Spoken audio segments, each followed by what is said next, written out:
Vision TV news కి స్వాగతం. మంచిర్యాల జిల్లా బెల్లంపల్లి పట్టణంలో గత 10 రోజులుగా హరీష్ స్మారక క్రికెట్ సీజన్ 3 టోర్నమెంట్ ఈ రోజు సెమీఫైనల్ దశకు చేరుకుంది.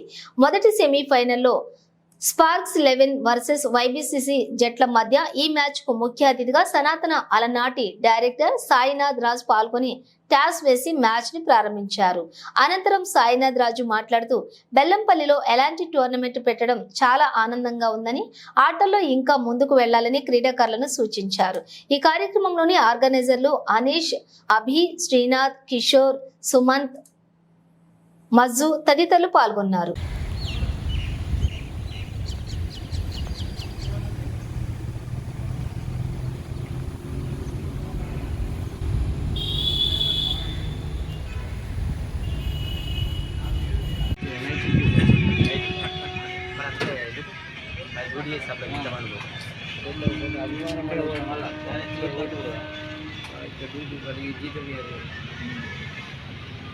फाइनल वरक राबो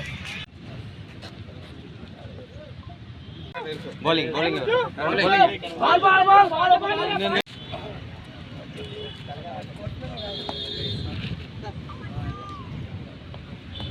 अरे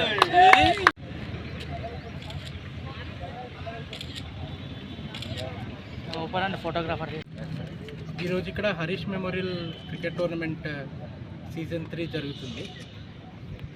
బెల్లంపల్లి మండల్లో మండల స్థాయిలో. ఒక విషయం ఏంటిదంటే, ఒకప్పుడు నేను విన్నది 1980s 1990sలో బెల్లంపల్లి అంటే ఒకటి సింగరేణి కాలరీస్ అని తెలిస్తే ఇంకొకటి క్రికెట్ మ్యాచెస్ అని తెలిసేది. సో అప్పుడు ఆ టైంలో 1990s 1980sలో state level, national level coaches, national level umpires వచ్చి ఇదే గ్రౌండ్లో, ఇదే ప్లేస్లో చాలామంది ప్లేయర్స్ని ట్రైన్ చేసి బెల్లంపల్లిని ఒక క్రికెట్కి ఒక ఐకాన్ లాగా తయారు చేసింది బెల్లంపల్లి ప్లేస్. సో ఈరోజు మళ్ళీ మన ప్లేయర్స్ స్పార్క్స్ 11 వాళ్ళు, తర్వాత ఐబీ వాళ్ళు ఇవాళ దే ఆర్ ప్లేయింగ్ సెమీఫైనల్స్. ఇప్పుడు మళ్ళీ ఆ ఇనిషియేషన్స్ ఇప్పుడు జరుగుతున్నాయంటే it's a very good sign for Bellampalli. So Bellampalli ఫ్యూచర్లో already IT companies Singareni coal మెస్ వల్ల ఒక కైండ్ ఆఫ్ ఒక గుర్తింపు వచ్చింది బెల్లంపల్లికి. సో అట్లనే క్రికెట్ వల్ల కూడా బెల్లంపల్లికి ఒక నేషనల్ లెవెల్, స్టేట్ లెవెల్లో ఒక గుర్తింపు రావాలి. సో దానికి మా కంపెనీ సైడ్ నేను సనాతన అనలిటిక్స్ డైరెక్టర్ని, at the same time shops అన్ని సీఈఓని. సో మా కంపెనీ సైడ్ నుంచి తప్పకుండా will provide our full support and full encouragement. So తప్పకుండా ఈ మ్యాచెస్ ఈ ఒక్క కొన్ని లిమిటెడ్ డేస్ కాకుండా, సో ఎవ్రీ మంత్ ఏదో